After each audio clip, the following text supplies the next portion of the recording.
Welcome back ناظرین. Break پہ جانے سے پہلے جو ہے فوزیہ ہمیں بتا رہی تھی.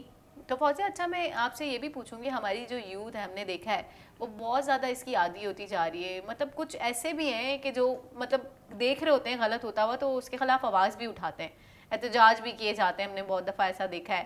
لیکن یوتھ جو ہے ہماری کچھ جو ہے مطلب کچھ لوگ سینسیٹیو ہوتے ہیں, وہ باتوں میں آ جاتے ہیں کہ یار یہ بڑا اچھا ہے, ٹرائی کرو, مزہ آئے گا, سکون ملے گا, اسٹریس ریلیز ہوگا, ایگزامس میں نمبر اچھے نہیں آئے یا کسی نے کچھ کہہ دیا, تو اس طرح کی باتیں ہوتی ہیں نا ٹین ایج میں. تو ہم دیکھتے ہیں کہ کس طرح سے ان کو کنٹرول کیا جائے. ایون ہمارے جو تعلیمی ادارے ہیں وہاں پر جو ہمارے پاکستان کا مستقبل ہے ان کو اس طرح سے افیکٹ کیا جا رہا ہے. جی آپ بالکل صحیح کہہ رہی ہیں. میرے پاس بھی ایک کمپلین آئی تھی کہ ایک اسکول کے واش روم میں 2 بچوں نے ایک دوسرے کو ڈرگز جو ہے وہ پاس کی تھیں اور وہ دونوں ایڈکٹ تھے, اور جو تیسرا آف کورس دیکھ رہا تھا اس نے ہی مجھے آگے بتایا تھا.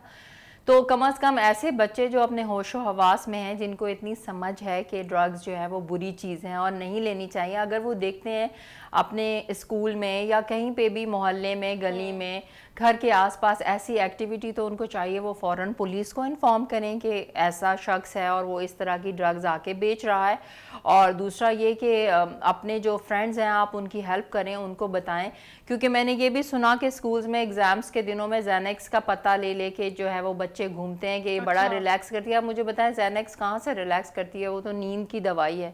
اور اس اسکول میں بھی بچے جو ہے وہ زینکس لے لے کے کلاسوں میں پڑے ہوئے ہوتے تھے, کیونکہ اس بچے نے سب کو پتہ بیچا, کسی نے 4 لے لیں, کسی نے 6 لے لیں, بٹ وہ انیشیل اسٹیج تھی, اسکول نے کنٹرول کر لیا. مجھے یہ سمجھ میں نہیں آتا میڈیکل اسٹور والے وداؤٹ سلپ کے میڈیسنز کیسے. جی وہ انہوں نے کہا کہ گھر میں ان کی دادی بیمار تھیں تو ان کو ریلیکس کرنے کے لیے ڈاکٹر دیتے تھے, تو انہوں نے سوچا کہ چونکہ دادی لے سکتی ہیں. آپ کو لگتا نہیں ہے کہ ایسے میڈیکل اسٹورز والے جو ہیں ان کو بالکل ان کے خلاف پولیس کو اسٹرکٹ ایکشن لینا چاہیے, اور پولیس لے بھی رہی ہے. They are doing a lot of work. میرے خیال سے اتنا ایکشن لینے کے بعد ہی, اتنی روک تھام کے بعد ہی اب تھوڑی بہت بہتری آ رہی ہے, اور تھوڑا بہت ہم دیکھ رہے ہیں کہ اس کا تھوڑا سا پریشر کم ہو گیا ہے.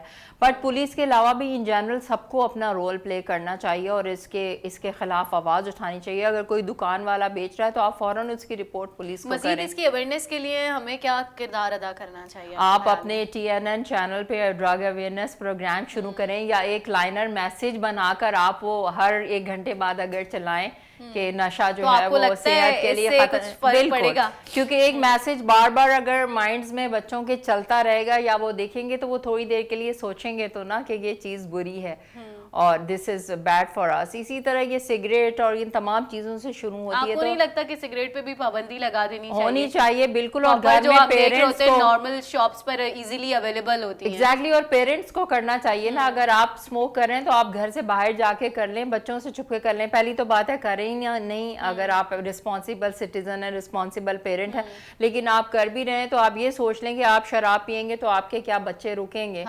جو جیسا گھر کا ماحول ہوگا بچے جو ہیں وہ پھر اسی راستے پہ چلیں گے. اور پھر آپ خود تو ایک کام کر رہے ہیں اور اگر آپ اپنے بچوں کو منع کر رہے ہیں تو یہ بڑا مشکل ہوتا ہے, کیونکہ بچے تو پھر کہیں گے آپ خود تو کرتے ہیں. اور کچھ لوگ ایسی شوگر میں بھی ٹرائی کر لیتے ہیں, لیکن پھر وہ ہوتا ہے کہ ان کو اتنا اچھا ٹیسٹ ٹرائی کرنے کے لیے دیکھیں اتنی اچھی چیزیں ہیں. آپ آئس کریم کھائیں, آپ رس ملائی کھا لیں, آپ بریانی کھا لیں, آپ فش اینڈ چپس کھا لیں, گرل فرینچ فرائز کھا لیں.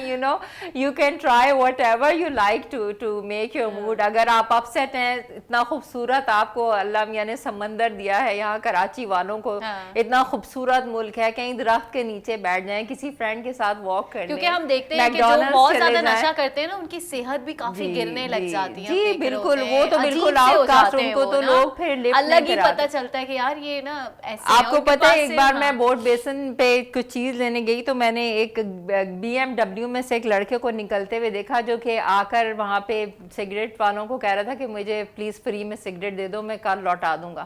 وہ ہر دکان پہ جا کے کہہ رہا تھا کہ پلیز مجھے اللہ کے واسطے دے دو, مجھے اللہ کے واسطے یہ دے دو, میں تمہیں کل پیسے دے دوں گا.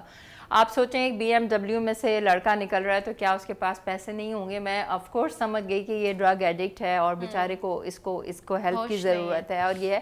اینڈ بلکہ میں نے ان کی کافی ہیلپ بھی کی, ان کے ساتھ جو بھی ان کے ڈرائیور تھے میں نے کہا آپ ان کے پیرنٹس کا مجھے نمبر دیں, and I spoke to his parents کہ جی آپ اس کی ہیلپ کریں, آپ کے بیٹے کو بیماری ہے. اور انہوں نے میرا بڑا شکریہ بھی بعد میں ادا کیا. میں نے ان کو ہاسپٹل بھی بتایا یہ وہ, اینڈ وہ ابھی ٹریٹمنٹ لے رہا ہے وہ بچہ. صحیح, ٹھیک, بہت ہی ہی مطلب یہ جو ایک سنگین مسئلہ ہے اور نشہ جو ہے وہ بہت شدت اختیار کرتا جا رہا ہے. اس کی روک تھام کے لیے جو ہے ہمیں ایسے اقدامات کرنے کی ضرورت ہے کہ اس کی جو ہے جڑ سے اس کا خاتمہ کیا جائے. بہت شکریہ فوزیہ, آپ نے اتنی اچھی باتیں ہمیں بتائیں کہ ہم اس سے کیسے دور رہ سکتے ہیں, اور پیرنٹس اسپیشلی اپنے بچوں پر جو ہے وہ نظر رکھیں, اور اسپیشلی چھوٹے بچے جو اسکول جانے والے ہیں ان پہ بھی کافی نظر رکھیں کہ کوئی وہ اس طرح کی چیز کے عادی تو نہیں ہو رہے.